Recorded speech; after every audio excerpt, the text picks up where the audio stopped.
The sun was dipping low over the city park, casting long, golden shadows across the playground where 10-year-old Leo sat alone in the sand. Leo didn't play like the other kids. He didn't run for the swings or shout for a turn on the slide. Instead, he sat with his head tilted, intensely focused on the way the light caught the spinning wheels of a small blue car he held in his hands. Leo was nonverbal and lived with a sensory processing disorder that made the world feel like a constant thunderstorm. To his father, Julian Thorne, Leo was the center of the universe. To the rest of the world, Julian was the Ice King, a billionaire venture capitalist known for his ruthless business tactics and a face that never cracked a smile. But here, sitting on a weathered wooden bench in a nondescript hoodie, Julian was just a dad watching his son find a moment of peace. The peace didn't last. A group of 3 teenagers, looking for a target to feed their boredom, wandered over to the sandpit. They started with snickers, then graduated to mocking Leo's rocking motions.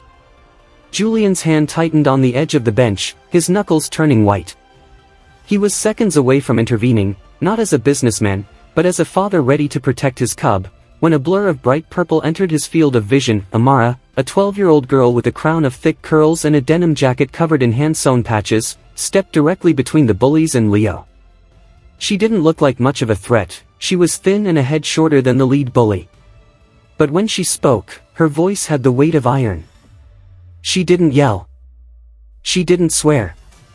She looked the leader in the eye and asked him if he felt bigger now that he'd tried to diminish someone who couldn't even understand his insults.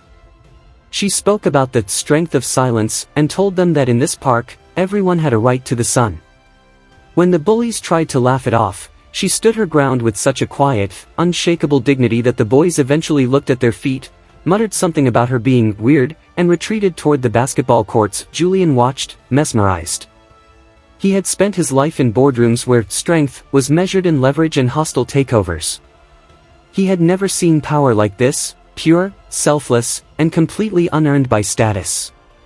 As the bullies left, Amara didn't look for a reward. She simply knelt in the sand next to Leo. She didn't try to force him to look at her or take his toy. She just pulled out a sketchbook and began to draw quietly beside him, creating a parallel play environment that made Leo visibly relax.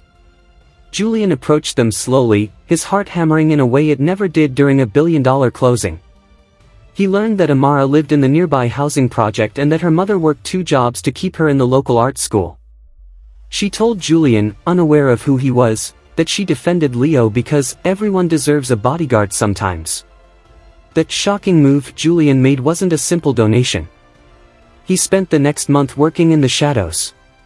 He didn't just want to help Amara, he wanted to honor the spirit she represented. He quietly purchased the deed to the struggling community center where Amara's mother worked and where Amara spent her afternoons. He didn't tear it down for condos. Instead, he poured millions into a dark horse project.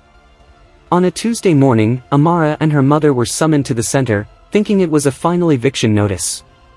Instead, they found the building transformed into the Amara Justice and Arts Foundation. Julian was waiting inside, no longer in a hoodie, but in his tailored suit.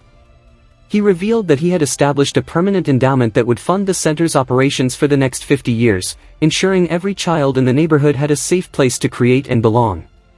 But the real shocker, the move that left the community in tears, was Julian's personal commitment.